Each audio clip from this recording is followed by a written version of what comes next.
Salam semua.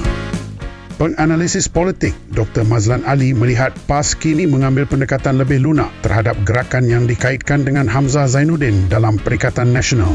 Menurut beliau, situasi itu memberi gambaran bahawa PAS sedang menyusun langkah lebih berhati-hati dalam berdepan pergolakan dalaman Parti Bersatu. Katanya, PAS dilihat tidak mahu bertindak terlalu keras terhadap kelompok Hamzah kerana kem tersebut masih mempunyai pengaruh tertentu dalam PN, khususnya melibatkan beberapa pimpinan dan akar umbi Bersatu.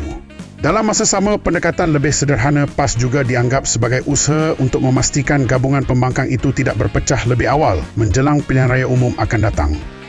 Dr. Mazlan berpandangan PAS ketika ini sedang bermain strategi jangka panjang. Dalam keadaan Bersatu terus bergolak, PAS mahu memastikan kedudukannya kekal dominan dalam menentukan hala tuju PN.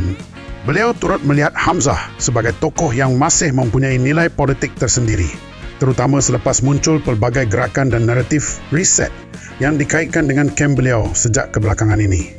Keadaan itu secara tidak langsung menimbulkan spekulasi bahawa hubungan antara PAS dan kumpulan Hamzah kini semakin rapat, walaupun belum diterjemahkan secara rasmi dalam bentuk kerjasama politik baharu.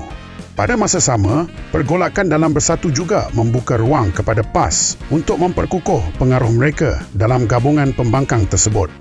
Jika perkembangan ini berterusan, tidak mustahil lanskap politik pembangkang bakal berubah dengan PAS muncul sebagai kuasa paling dominan dalam PN, manakala gerakan Hamzah pula berpotensi menjadi faktor penting dalam mencorakkan keseimbangan baharu politik negara.